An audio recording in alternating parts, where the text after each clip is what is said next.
Good morning out there, West Coast, and good afternoon out there to everybody on the other side of the country, on the East Coast side. I hope you guys are doing well and things are happening good for you. Looking behind me over there, I had a strange look going on there in the screen. Wanted to make sure it looked proper. Hope things are going good, man. I know for us, where I'm at right now, and I'm up in the Pacific Northwest, Southern Oregon area. Things warmed up a little bit for us compared to what it's been, and certainly comparatively to the East Coast and what's going on there. You guys are getting nailed. So I hope everybody is thawed out a little bit and able to get around and do it safely. I just got off the phone with our co-host, Brandon Carpenter, and he informed me that he had an emergency thing come up with his campaign. He's campaigning for supervisor in Ashland County, I think, if I'm correct, and that is in his home state of Ohio. And he's been dealing with the weather there big time. They've been getting hammered. So he's literally been out plowing streets and clearing driveways, roads, parking lots, whatever, for disabled veterans, elderly people that can't do anything like that on their own. He's been out there helping out to try to get things accessible again for these folks, and he's been busy out there doing that. But this morning, um, he now has a campaign manager too, who incidentally is going to end up being a part of our show eventually when they both show up. So we're hoping that him and Gary both make it in this morning. I'm sorry, Brandon, and of course Gary too. Gary Jones, our guest this morning, and he's not in yet either. So hopefully everybody shows up, and I don't end up carrying the show for you guys this morning. If need be, I will. But uh, today's show, the focus this morning is we've got some topics that have just been so much in my face that this is the place where I want to discuss what those are and what those things are. And incidentally, this show is interactive. You guys chime in, give us a shout, tell us good morning, tell us what you think, maybe you like, you don't like, who you are, where you are, all that kind of stuff. Love to hear from you. I see people are watching. I just don't know who you are because you haven't put a comment in yet. So once you do that, then I should know who you are and I can shout back at you. But love to have the conversation, and this show is all about that. Want to have the conversation. Want to have you guys join in and be a part of it, especially in the topics that we're going to be discussing this morning. One of the most controversial trucks, I think, that's come out in a long time, and depending on how you look at it, has left, and then one's come out to replace it, and that's the Peterbilt 300 series. Went from originally 359 to 379 to 389, and then they did away with that whole 300 series. No longer is it in production or available, to the 589, and the 589 is supposed to take the place of that 389. And it is. I mean, it is the truck that is doing that. So, that truck draws more hate and love than anything else I put out there in our media streams. And I say ours, I mean 10-4 magazine social media streams. It is one of the most controversial and like disliked trucks out there that I think that we've ever kind of come across. And it has to be a certain post that I do every month for a builder out of Kansas City, Clint Moore. I share his builds that he sends in. Clint publishes an article every month in 10-4 magazine, has for years, been around forever, and he'll feature a particular build that he's worked on with a customer, and he'll send in pictures of that build. And and a story with it, and it gets shared in the magazine. Well, that post of multiple pictures from that article that's in the magazine, I post that up, and man, I'll tell you, it's like you get the, "Oh, man, I love it," and the, "Oh, man, I hate it." I mean, and there's some downright vicious hate out there on it, and we're gonna kinda dive into that and figure out, hopefully, why it is or what it is about it that people have such strong emotions about that truck. Also, and think about this too, guys. I mean, if you're a Kenworth guy, you guys have the same conversation, 900 versus 990. The 900's gone. This is it. Last year of production. I believe ordering that truck is over. They're ordered out. It's done. So if you didn't get your order in, you can't get one unless one comes available because somebody's backed out, and there's probably like a backup list for that. And I have some folks that I want to get with on the Kenworth side to talk to more specifically about that and the 900 versus the 990. And if there's anything coming up after the 990 that's supposed to kind of help fill that gap, because I don't know if the 990 has taken off the way they thought it would or expected or whatever. I don't know. I'd like to find out, and I'm sure you guys would too. So we'll be diving into that at some point. But that same argument, I mean, true long hood, old school 900 series guys are most of them not fans of the 990, which there's things about it to me that kind of it is sort of a throwback. It does go back a bit. So I don't know, I don't know if you guys feel the same about that or not, but I kind of I see some throwback in it. It just it has a little bit of a look to it like that for me. Why I don't know. It just does. But anyway, another conversation that we'll certainly have. But the focus on the 589 Peterbilt is certainly going to be one of the things we dive into. The other thing that we're going to talk about is, and as kind of our two main topics this morning, is our social media habits and what's going on out there. And um, Gary Jones is a guy that he's been at it for a long time, trucking and social media influencing, and yeah, Gary really, I think he's kind of tapered off a bit, but he was really in the thick of it there for a long time, and we had a great conversation yesterday.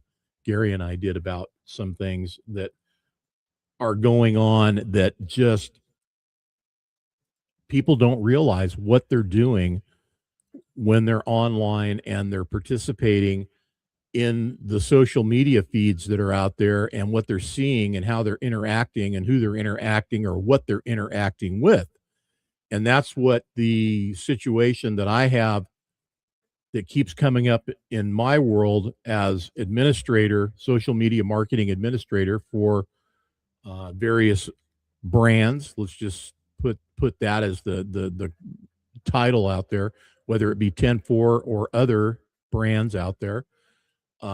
Stuff comes up, and especially in 10-4 magazine, because we have so much content that's been created, and we have the pre-digital and current digital, post-digital era of 10-4 magazine too that is out there, which is what the big deal is really all about. And that is so many people using, whether it's our stuff or anybody else's pictures, video, any kind of assets, and anything you create, any content you create is considered an asset in my world, because we leverage that stuff to generate our income for our magazine and for our advertisers. I mean, that's the whole idea, is to get eyes on what we do, the magazine, and their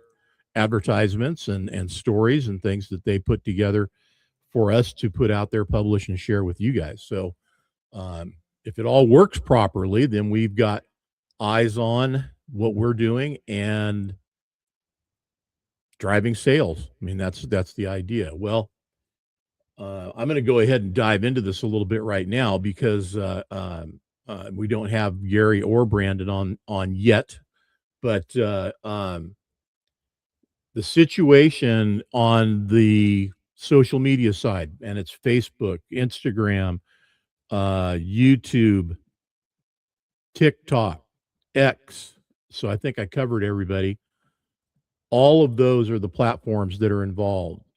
Specifically, really heavily leveraging Facebook, Meta is probably the most problematic that I've seen out there. And it just goes to how we act and interact with our social media. So I call it, basically the 10-second rule, 10-second, 15-second rule, 10-second, probably more like it, man, right? You guys have your device in your hand, whether it's your phone, tablet, or otherwise. Typically, it's probably going to be a phone, and you're looking at reels, let's say, or on Instagram, and you're looking at reels. You see one, you like it, and then you go, "Oh, that's pretty cool. I'm going to follow that," and because then I might see more of it, right? Well, and you do that, and that's it. That's the end of it for you. All you're doing is making a connection to pictures or video that you like, and you want to see more like that from that content provider. I'm going to call them, not creators, because most of them are not. They're just providers. The difference being that the content creator is the person who actually created it. They shot the video or the picture and they edited it, they put it together. They're the original creator and the original person or brand that posted and shared it. Now it goes out there and everybody else shares it, which is the whole idea. I mean, that's social media. We want everybody sharing our stuff. These content providers, however, are taking the created content and they're putting it out there under their own flag, their own brand. And they've created pages and accounts that all they're doing is pulling in other people's content and then republishing it, re-sharing it. And it's not because that they want to do it because they are such enthusiasts that they want to do this and carry on like that. They're doing it because they want to make money, and they are making money off of it. Some of these guys put stuff out there that literally that's what they do to make a living. And they've got multiple pages and multiple accounts and multiple admins involved in what they're doing, that it creates an income stream from Meta. I'm just going to focus on Meta. In the conversation that I'd like to have with Gary, he's seen this firsthand and experienced it and dealt with it, and at the same time didn't realize kind of the mechanics behind it all and why it is the way that it is and why people are doing what they're doing with it. I can just tell you that he's one of the firsthand knowledge people out there that's dealt with this, and his take on it after I explained it to him,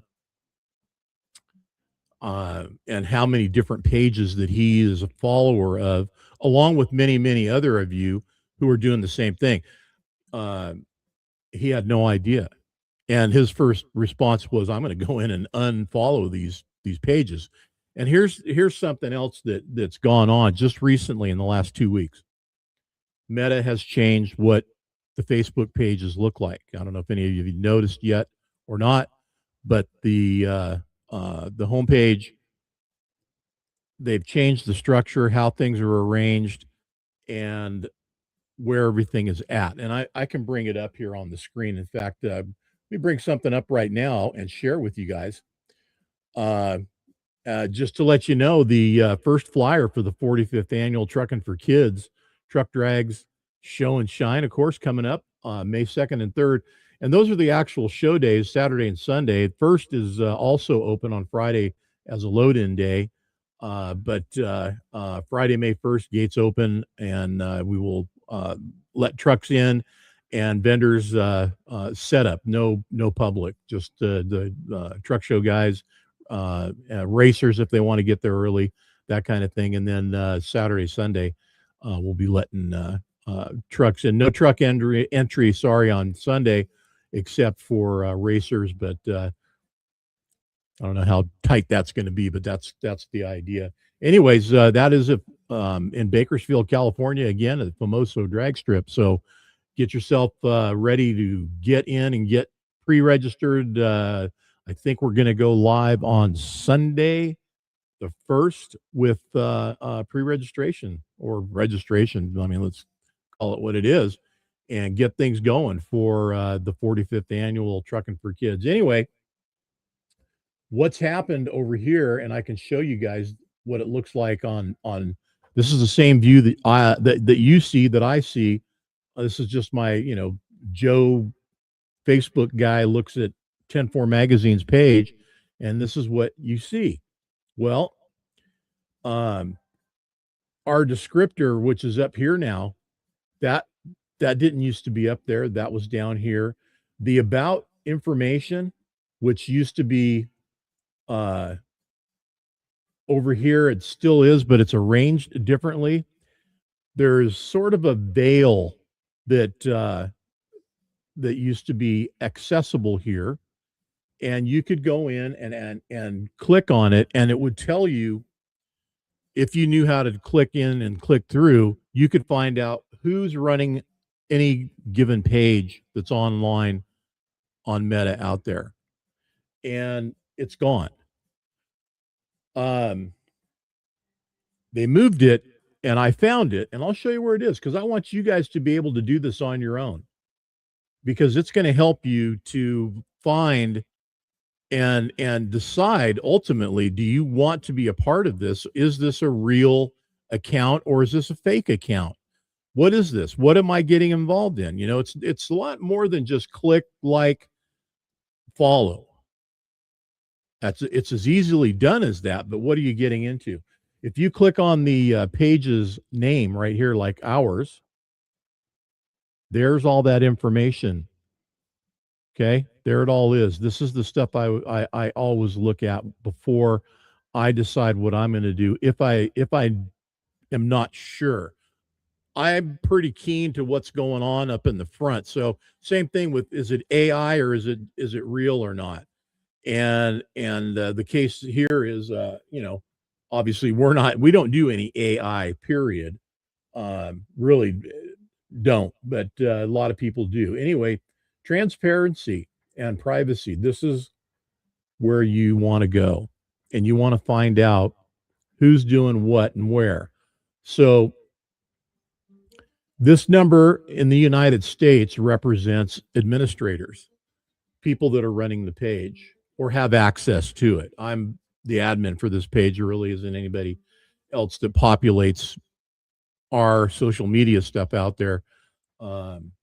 Although we do have help for the 10-4 Trucker Rodeo and Trucking for Kids, but 10-4 Magazine proper is me. Anyway, United States, this is what's key right here. Are they in the United States? And 6 is kind of a high number, really, for admins, but knowing what I know of who those 6 people are, makes sense for us. There's others out there that I've looked up where they've got 12, 13 or more. They've got administrators. I mean, people that have access so that they can put out so much content and generate revenue. That's what they're doing. But these are the pages that I was talking about that are not generating original content. These are content providers. They're not content creators such as 10-4 Magazine. Anyway, check it out and look and see before you decide to, hit the follow buttons and do all of that stuff. The 3 dots over here, some pretty key information that's available to you. But usually what you're going to get when you go in and you're going to either follow or like, or well, there's no more likes, it's just follows. That'll be up here usually. You'll have a tab up there to click on and decide whether you want to follow or unfollow. And in fact, that is an interesting thing because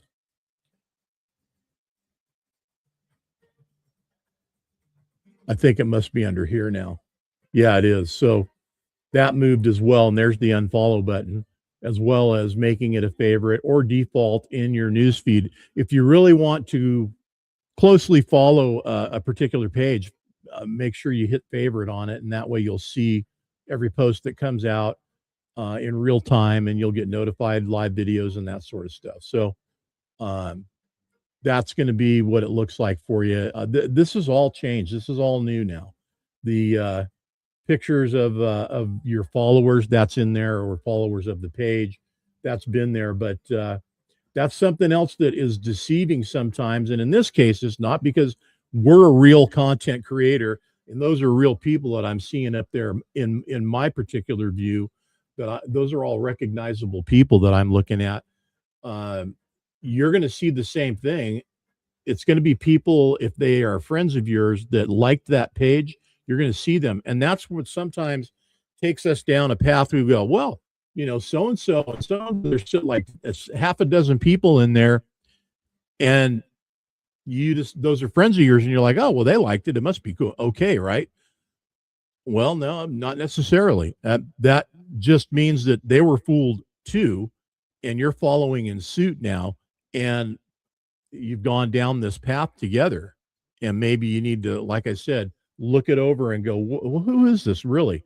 And again, click on the name, transparency, and then find out what's going on. And if you see down here where it says other countries besides United States, I'm going to pretty much guarantee you that's not any place you want to be. Those are not content creators. Those are content providers, and they're stealing content from other creators and regurgitating it and making money off of it by having you clicking and following all their stuff. And how you're saying, well, how does it generate money, John? It generates money when Facebook Meta realizes that there's traffic to this particular page, and you're generating traffic, and they can throw advertisements out there. Every time you see a reel and there's a break while you're watching it, and it'll say, your reel will continue after the commercial or after the ad. Well, that's how they generate the money. Meta got paid for that ad, and they're sharing revenues back to the creator or provider, whoever it is that at that particular moment has shown that video or that picture or whatever it is. That's how it's done. And listen, I'm not hiding anything. We are all about that same thing. If we can generate income off of here, we'd love to be able to do that. That's not what we're doing, though, on most of our stuff. I mean, that's not the driving force behind what we do. What we're doing is we're trying to feature our magazine, our content, and provide it to our audience, you and our readers and truck owners, drivers, fleet owners, operators, all of that. Because listen, 10-4 has a very personalized relationship with all of you guys. A lot of you we know personally. We see you at truck shows and different places throughout the year, and all across the country, and we know who you guys are. Interesting. I'm just reading a comment. Maribeth Mayday, not sure who that is, but love Rottweiler lover. Oh, Rottweiler lover. Okay. All right. Gotcha. Now I saw the whole post. Maybe not the right page for you. I don't know, but hey, I'm a dog lover too. Anyway, you guys get the idea here. My story and conversation that I was hoping to have with Gary, and he's yet to show up. I'm gonna give him a call here in a minute and see if we can't locate where he's at. First, I'm going to take a drink of my coffee. Uh, some stuff that happened recently with him. You know, there was there was conversation that happened, and it happened amongst a lot of people that know him that kind of policed some stuff that was out there on his behalf and got an actual response. And I thought, that's a first. That doesn't usually happen. That being said, the other party involved retracted what they had put out there, which is even more unusual. Uh, that doesn't always happen, if ever. Very seldom does it. So, and I see this stuff all the time where we share, we see stuff, we want to, we want to keep the conversation going, so to speak. Well, there's certain things out there, and I can bring up here and show you and kind of get the idea. In fact, I'm gonna kind of shift gears just a little bit, and then I'm gonna jump over onto our whole 589 conversation. But there are advertisers on Meta, and I've personally had this happen the other day because I'm a customer of a certain bank, and this company advertised that, hey, if you're a customer of this bank during a certain, time, let's say 2016 to 2026, and I am still, you might want to contact us because we have a class action lawsuit that we're filing or filed against this bank. And I thought, well, that's interesting. Okay. So I clicked on the ad, which was not provided, obviously, by the bank, because the bank's not going to put that information out there. Although some of these class action lawsuit um, the people being sued will put the information out there because by law they're ordered to do so, and that you have rights and you need to check in and see if maybe you're a part of this or not. This wasn't the case. This and I looked it up. I went in and I did the deep dive on this company. They are a software company. They're not attorneys. I went to their page. It's a software page. That's what they've listed themselves as. Anyway, when I opened up their page outside of Meta, it was a huge, deep questionnaire looking for information. I mean, everything on me. I would be giving up everything. And I'm like, no way. There's no freaking chance that I'm going to be doing this. I'm not giving these guys this information. So I obviously killed the page, got out of it, but saved the page so I could go back to it. And I'm looking at their page up right now, and I'm not going to bring it up because I don't want to draw the ire of any, whatever this might be, whether it's legit or not. And I don't know that it is. I don't think it is. It's a paid advertisement on Meta, on Facebook, by the way. And my point being is that if Meta is not going to police advertisers because these people can create an account and generate interest, get some likes, followers, whatever, and they can start doing ads, that's Meta's whole purpose, is to create ads and sell ads to generate income. That's what they're going to do. They're not doing enough to research and vet these people, and we end up in the situation that we ended up in, and that is these guys are doing a deep dive, trying to get your personal information, and then what? Yeah, no, not going to happen. And here's the thing: there's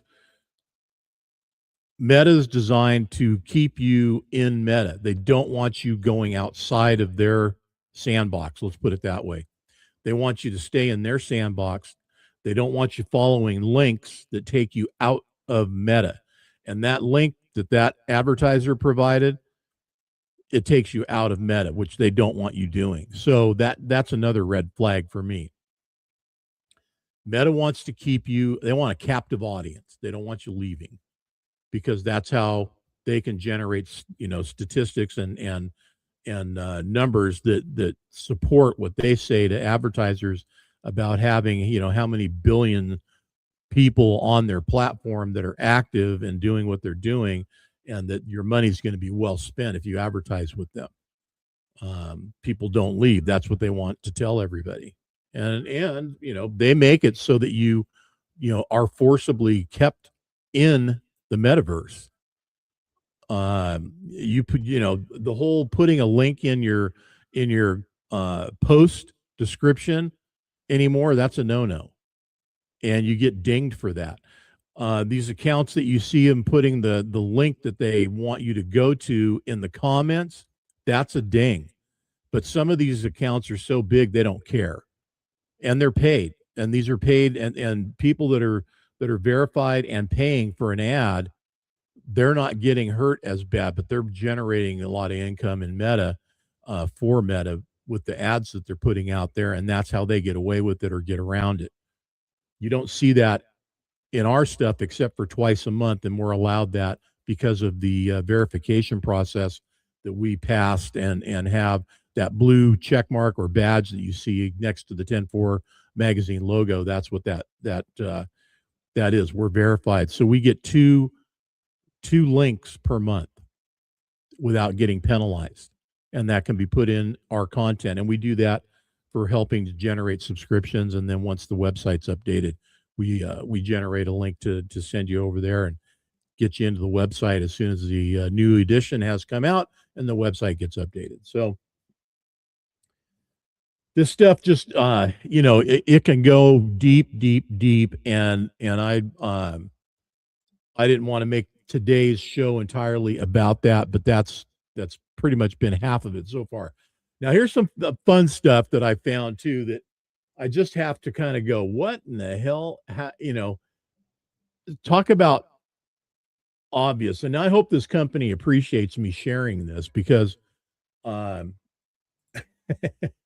I'm going to. This company, and I looked up the company, they're legit.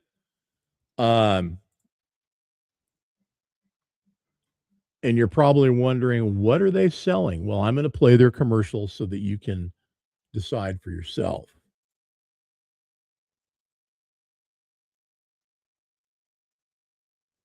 Let me know if you guys are hearing that or not hearing it. And if you're not hearing it, I have to redo it so I can get the audio in.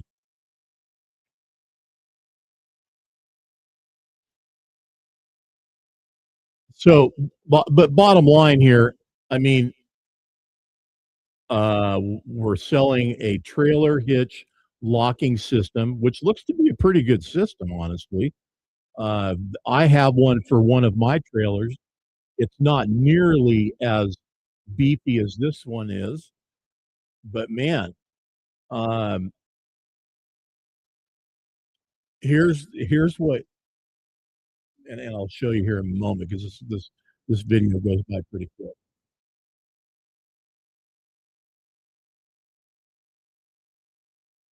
We're selling locking mechanisms for full trailers, but it's how we're selling it. I would love to know what their conversion rate is. Okay, so that's the end of it right there. And I'll bring you over to this company. They got 37,000 followers. Pretty good. Um, I'm going to tell you right now. You know, and they've got 6 administrators throughout the United States on their account. I wonder how many of those were there before they got the salesperson in the video that they were just using to sell the locking mechanisms that they have. My point being, here we are in another situation, where you might have gotten to something that you went, wow, that's really kind of a nice product. And honestly, I think it is. It looks like one hell of a mechanism to provide safety for your pull trailer because they get stolen all the time. And and like I said, the one that I have, it's not nearly as hardy as that one. Mine just has a shaft that goes through the latch, right, like the latch on here on this trailer right there, and right through that where you normally would put a padlock or a cotter pin once you, I'm sorry, right here, once you hook up. Mine goes through there, and then there's a deal kind of like this that goes over the end of the tongue and prevents anybody from putting a ball into it and connecting to it. But again, not nearly as strong and beefy looking as that one. But point being, what got you to that was not the device, obviously. And okay, great marketing on their part, but maybe just a little bit deceptive. But it worked, and they got 37,000 followers on their page because of it, I'm sure. Um, Other stuff that I see out there, and you guys see this stuff too. This one I can't help but share, and it is, this is one of those ones where, okay, stuff that people share, is it doing anybody any good? Is it hurting anybody? Well, it's a public camera that's been put at a location with a low clearance bridge. And this particular one, it's in Needles. Is that Needles, Arizona or California? Needles Underpass. I'm not sure. I think that's Needles, California. Anyway, look what just happened there. Now, this isn't the first kind of deal like this that I've seen before. Did it is it humiliating? Yeah, it might be, if the guy ever sees himself on this thing and goes, "Hey, that's me," or somebody knows that guy and goes, "Hey, I know that guy." But how do you not see this right here, and watch this again up close, and the guy goes right through it? I mean, he just, put that RV, and that's a bed up there, I'm sure, that barricade, that height barricade, safety barricade, he put it right through the damn camper. I don't think anybody got hurt. I don't think, and I mean, physically, virtually, or otherwise from this. And it's a public camera. So there's a lot of different vehicles going through the same situation and having obviously the same outcome. Uh, I'm following this, but I haven't subscribed to it. And they have a pay portal that you can subscribe to it and see more and more of that kind of content. But the bottom line is there's other content out there that gets shared and picked up, and recently, has happened to somebody I know. Um, Somebody thought it was funny, and they picked it up and they put it out there, and it wasn't funny because there were real people involved, and nobody was hurt, but it was just the whole point of it, that somebody took it and twisted it into one of those moments. I had a talent agency producer, headhunter, whatever, reach out some time ago and had me audition for a show they were putting together. And the show was, basically worst things, bad things that happen in truckers world, and I would be the narrator, the guy behind the mic and giving you the description of what's going on. Kind of like Mike Rowe. In fact, that's pretty much what they were looking for. They were looking for the new Mike Rowe, kind of guy for their show. and that person to be the guy who narrates and drives the show as it is shared on whatever channel it was going to be shared on. Nobody picked it up. The show didn't go anywhere. Ultimately, I think it just ended up not happening because, and I'll tell you one of the reasons maybe it was the advice that I gave them after I did audition. I created a reel, a couple of different reels for them. I let that person know this is not the kind of content that I thought was what we're looking to share and put trucking in a positive light at all. This is a serious business. There's a lot of fun that could be had and does get had, but when you're showing people at their worst, is that really what we want to do? And again, I go back to this, the RV going through the barricade, the clearance barricade. I don't see in that particular case that there's a bad thing happening there in the way that I have in the trucking industry. That should have never happened for sure. Because I mean, listen, it's posted right there on that barricade what the height clearance is, and if you're in an RV or any other vehicle that has ultimately a uh, beyond normal height requirement, and you can't take it everywhere, you should be aware of what your height is and not take it into places where you're going to get like that hurt. uh, the difference being, again,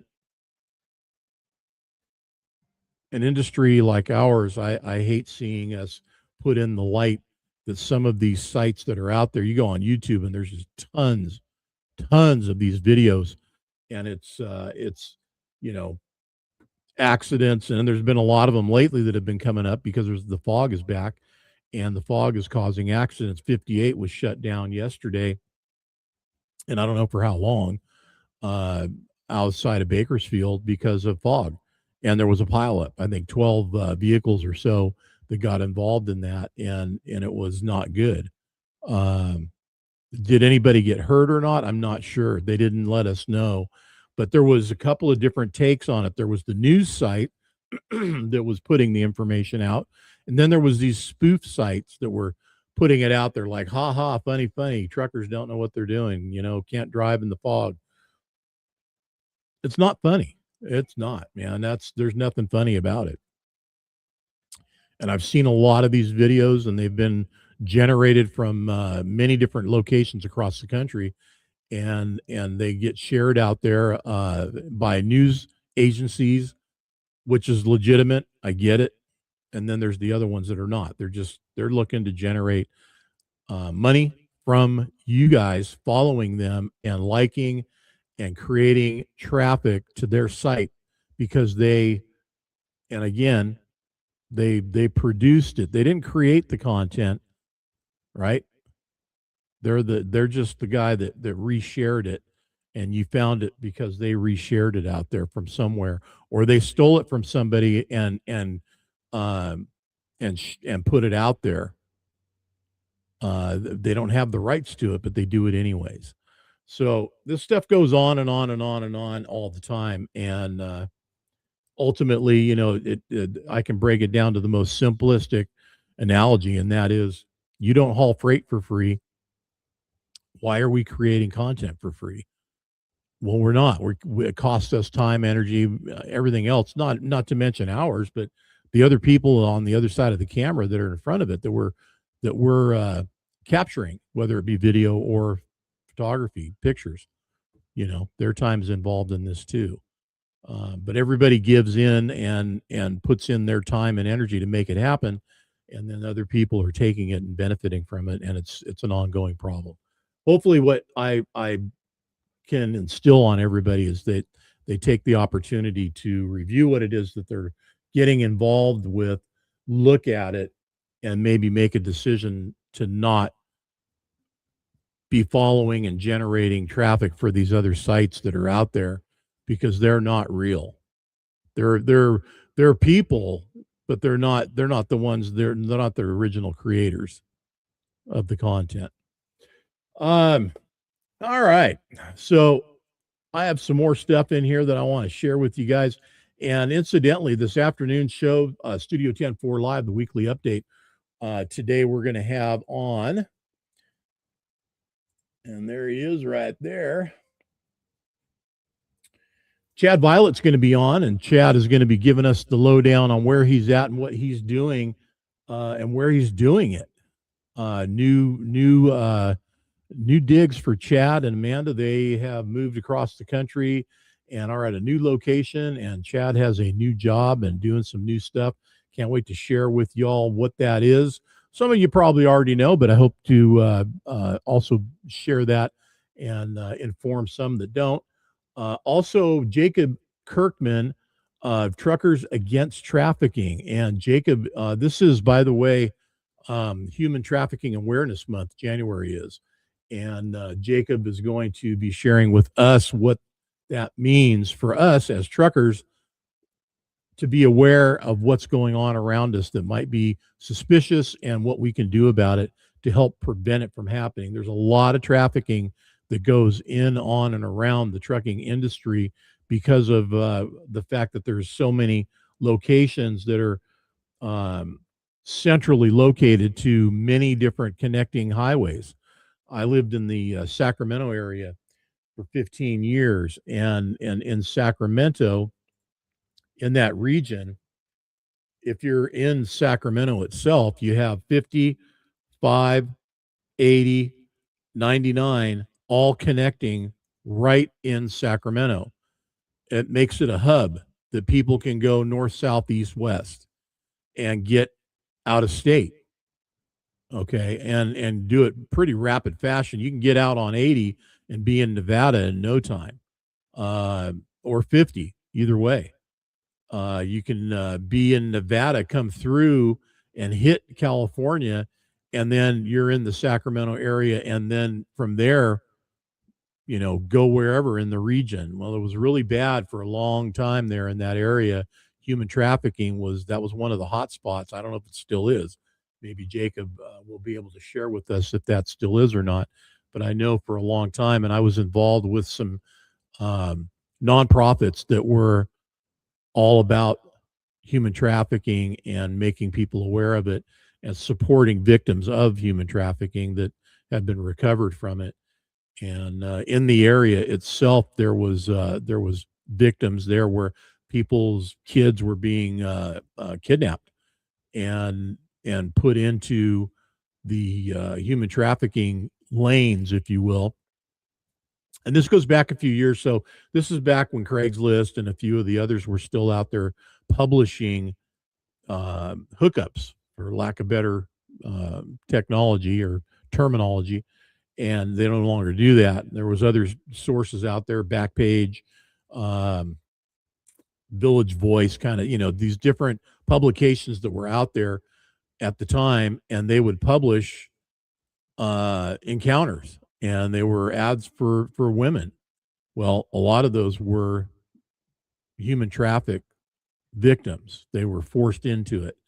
One story in our area at that time was about a young girl that was kidnapped in the Safeway parking lot in El Dorado Hills, California, which is right next to Folsom on Highway 50. And good morning, Dan. She was kidnapped in the parking lot amongst friends because there was a guy in the group that some people knew him, but not really knew him, but they knew of him, I guess. And he offered to give the girl a ride, and that was the last that they saw of her at that point. By a miracle, she was recovered in less than 48 or 72 hours at a hotel in Sacramento and reunited with her family, but not before she was put in to the trafficking system. She was already up on Craigslist, already out there and available. Pretty crazy. And that started a whole trend in that area for people to get aware of human trafficking, what it was, where it was happening, what it meant, what it looked like, and how to do something about that. in the trucking world, there's a lot of things that we can do, and I'm sure Jacob's going to help us out. So check us out this afternoon, 5 o'clock, and we'll do the regular Wednesday 5 p.m. weekly update still every Wednesday, every week. That's going to continue to happen. The morning drive show that we're doing right now is just it's an experiment that we're putting out there to see how it goes. We've got some other shows that are in the works right now as well that we're going to be streaming and doing, and they're kind of in concept mode right now. So essentially on the table being looked at and decided what we're going to do and how we're going to do them.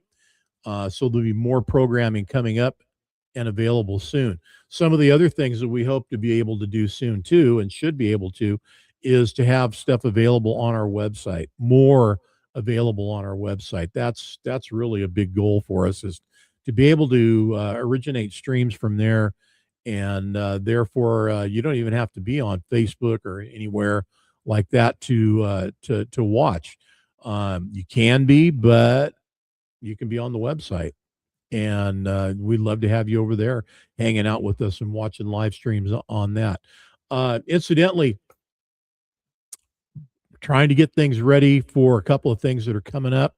One, Arizona. Don't know if I'm going down there yet or not. I know Dan and Shan are going to be down there at the NHRDA Diesels in the Desert. I think they're still calling it that, but that's the truck drags and diesel truck races that are going to be going on, as well as the show and shine. And that's all put on by, the show and shine is coordinated and done by Rod Pickett and Pickett Custom Trucks down there. And it's at Firebird in Chandler, Arizona. That's coming up at the end of February, which is pretty much right around the corner. And then the other big show coming up, of course, is Matt's Mid-America Truck Show coming up again the end of March. And Louisville is getting ready, man. There's already all kinds of social media traffic I've been seeing out there generated from it. People signing up. Everybody wants to know that they're going, and it's showing up on social media. And then, of course, Trucking for Kids, like I said earlier, that registration should be opened up pretty soon here. JP from Belgium. Hey, man, nice to have you. Appreciate you tuning in. Trucking for Kids 45th annual. So that I shared that over on our site yesterday. That was generated over on the Trucking for Kids Facebook page. But there's going to be a lot more helpful information that's going to be coming up here pretty soon on our website, and available for you to find what you need, how to get registered, and everything else going along with that and going to that show. So looking forward to having everybody be a part of that. Yeah, Stephen, I'll be there. You know that, buddy. In fact, talking to Brandon, we might do a live stream from the Iron Bar. We may set up in there and do something there. Not sure yet what day, or if we're going to do it for sure or not, but it just depends. Everything is so fluid right now. We're still in the works of making all that happen, but absolutely going to be there. And we'll be live streaming from Mid-America and the Paul K. Young Truck Beauty Championship lot out in front again, like last year. Wednesday, Thursday, Friday, Saturday, all of those 4 days. Wednesday is pretty much a setup day, and that will be brought to you by Carpenter Custom Trucks and Brandon Carpenter. And we will have an opening stream out there from the PKY lot, weather permitting. And we will be letting everybody know what our programming is going to be for the 4 days of live streams and what we have planned for you, as well as the other stuff that we're going to be sharing. We'll have a couple more live streams that we're going to be doing from the lot as well that day on Wednesday. And that's basically just to kind of share what's happening out there, what's going on. Guys are getting their trucks, the final details done. Some of them are just getting started. They just pulled in and they're at the wash, getting washed right now, and they're going to come in and park, and then they're going to wipe everything down and be up until, be up all day, all night, and until the next morning. I think Rags Down's probably at like 10 a.m. or something on Thursday morning. So last year there was a lot going on Wednesday that was kind of unusual because usually Wednesdays, you don't see a lot of people coming out there, but there was, and it was in anticipation of some rain that was coming in on Thursday, and luckily for us, we didn't get it, so it never happened, and there was really an extra, show day on Wednesday that normally wouldn't have been, and a lot of folks were in there parked and ready. And then of course Wednesday night they were lit up and people were showing their stuff off on Wednesday night, which normally and again this year as well, Thursday night's the official light show for Mid America. I have my sponsor is in pencil right now. I'm waiting for them to be in pen, but I have somebody locked in for that as well for Thursday night. So can't wait to be able to do that again for you guys. And then all the programming that we're going to be doing all the other 3 days, Thursday, Friday, Saturday, from all over the show. We'll be all over that place. All right. Well, unfortunately, and we're coming up the top of the hour, and not that I have to kill our show, but neither one of my guys showed up. Now I don't know what happened to Gary Jones, but if Gary somehow had something came up and couldn't make it, obviously that's what happened because he's not here. Maybe we can get him in next week on Wednesday morning or this afternoon if there's time. We can kind of fit him in somewhere in the weekly update at 5 o'clock. Brandon, however, like I said, he's running for county supervisor of Ashland County, where he lives, his hometown. And he had a some kind of a talking deal, something that came up, and he had to be at it, and it went right in our time today for today's show. So he's not here with us today, this morning or afternoon. If it's your afternoon, then yeah, you guys get it. So we'll get Brandon back and to the studio next week, and hopefully everything back in shape. But they've been dealing with the weather out there, and it's been nothing but snow. And in fact, he was telling me it was 15 degrees below zero where he's at. And the weather has finally lifted a bit, but it's still cold. I mean, 15 below zero, man, forget about it. I don't want to be anywhere near that. Thank you. I'm at 39 degrees right now at the coldest part of my residence, and a nice 71 inside, but 39 degrees outside. At least it did not get it didn't freeze on us here, and this was the first night in 2 weeks, I think, that it hasn't froze.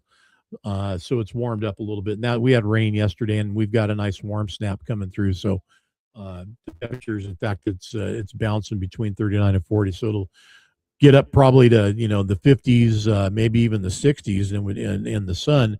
And it did that on Sunday, which was highly unusual. Sunday or Monday, I can't remember now, but that was very unusual for us for a while. We've had nothing but fog up here where I'm at in Grants Pass, Southern Oregon, and it's a lot of freezing fog too. So cold, cold, cold. Didn't even touch on the 589. I wanted to get into that a little bit. I will get into that. That's a conversation. We'll save that for another day because I'd like to get Brandon in on that one. Just know this, that you guys that are out there, Kevin, I'm doing good, man. I'm doing good. How about yourself? The 589 dilemma, it's people either hate it or love it, and I want to find out why. I don't think there's really any middle ground on it, man. It's just been a love-hate thing, and definitely some strong emotions on it still to this day. And again, like I said, before you know it, we're already having these conversations over on the other side in the Packar family, and that's the Kenworth, 900 versus the 990. 900 is not going to be available. It's not available. If you didn't order it or have your order in, it's not available now, as far as I know. I think it's done. So the only way you're going to get one in the last year of production is if somebody backs out on their order and they decide they don't want it, and it becomes available. And I'm guessing there's probably a wait list for that, or you have an aggressive salesman that knows how to go about finding one if somebody really, really has to have that 2026 W900L model Kenworth out there, and if it's available. So good luck to you in finding that if you're that guy and you want one. Thanks everybody for checking us out. The morning drive, and there's going to be a lot more of this, and it's going to be getting a lot more aggressive here and fun. And I won't have to hopefully carry the whole show for you. I don't mind doing that, but I appreciate you tuning in and hanging out with me. And catch us here at 9 a.m. Pacific time on Wednesday mornings, and then again at 5 p.m. Pacific time for Studio 10-4 Live, the weekly update, which is a different format, different show. And again, today's show, I've got Chad Violet coming in. We're going to have the big reveal of where Chad is at and what he's doing, who he's doing it for, and all that. And as well, we're going to have Jacob Kirkman of Truckers Against Trafficking on to tell us all about that. It is Human Trafficking Awareness Month here, January 2026. I know we're at the very tail end of it, but it was just the timing of when we could get him in on the show. It just happens to be today. So look forward to seeing you guys this afternoon. Stay safe out there. Stay warm if you're out there in that cold zone. I'll be back at 5 p.m. On all those same bat channels. All right, you guys. Talk to you soon.